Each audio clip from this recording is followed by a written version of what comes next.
Chaque citoyen doit se sentir responsable du devenir de l'ensemble dont il est solidaire et répondre à sa propre conscience. Ai-je fait ce que je devais? Me suis-je efforcé de faire mieux chaque jour? Félix Houphouët-Boigny. En ce premier jeudi du mois de mars, le troisième de l'année 2026, le Centre international pour le développement du droit et ses partenaires sont heureux de vous retrouver dans le cadre de notre programme d'éducation au civisme, d'éducation à une citoyenneté pleinement assumée, et vous remercier de votre fidélité à ce programme. Après la série d'émissions consacrées à la vieillesse, vous vous souvenez très bien, nous avons depuis 3 semaines commencé à parler de certains maux qui minent la vie en communauté.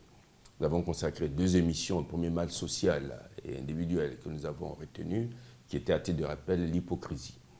Et dans l'émission de la semaine dernière, nous avons commencé à parler du mensonge, deuxième mal social, que nous avons retenu en commençant, comme nous le faisons chaque fois, par les généralités et indiquer à la fin de l'émission de la semaine dernière que dans celle d'aujourd'hui, nous parlerons des conséquences néfastes du mensonge sur les personnes et sur la vie de la cité.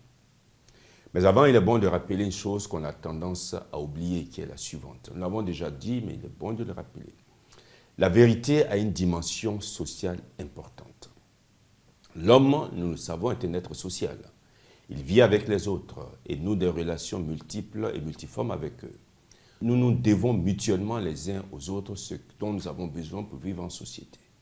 Et cela ne serait pas possible si nous ne nous faisions pas confiance les uns aux autres. Nous n'avons pas confiance les uns dans les autres. Et cette confiance est largement tributaire de la vérité dans laquelle baignent les rapports sociaux. Cela dit, quelles sont les conséquences du mensonge sur les personnes et la vie en communauté? Nous le savons, le mensonge est une offense à la vérité. C'est même l'offense la plus directe à la vérité. En plus de révéler la misère morale de celui qui s'y adonne, le menteur se lève avec le faux, il mange avec le faux et dort avec le faux, pour ne pas dire, il dort dans le faux. Sa vie est tout entière baignée dans le faux, entourée par le faux. Le menteur est un homme sans constance, un homme sans profondeur et un homme sans hauteur morale. On ne peut rien construire de solide et de durable avec le menteur. Nous le savons bien, une durable ne peut se bâtir sur le mensonge, et encore moins avec les menteurs. Le mensonge sape les fondements moraux de l'homme et la confiance entre les hommes. En plus de cela, le mensonge déchire le tissu des relations sociales. Pour montrer l'ampleur de tout cela, nous avons retenu certains aspects de cette catastrophe qu'est le mensonge sur certains aspects de la vie en communauté, certains moyens, certaines structures de la vie en société, pour ainsi dire. Nous allons voir les conséquences du mensonge sur les moyens de communication, les conséquences du mensonge sur la justice, les conséquences du mensonge dans le domaine économique et financier, les conséquences du mensonge sur la vie familiale et les conséquences du mensonge dans le domaine politique. Commençons par les moyens de communication. Nous le savons tous, connaissons tous l'importance des moyens de communication et nous devons nous en réjouir. Mais cette joie ne doit pas cacher les inquiétudes que certaines attitudes de ces moyens de communication, que sont la désinformation et les fake news. La désinformation est un ensemble de pratiques et de techniques de communication qui visent à influencer l'opinion publique en diffusant des informations volontairement fausses et biaisées. Ce n'est pas normal. Les moyens de communication ont pour mission essentielle de former, d'informer et de communiquer aux autres la vérité connue. C'est une noble mission qu'il faut scrupuleusement veiller à ne pas dévoyer. Parce que lorsque ces moyens de communication distillent le mensonge, c'est toute la vie en communauté qui se retrouve en difficulté.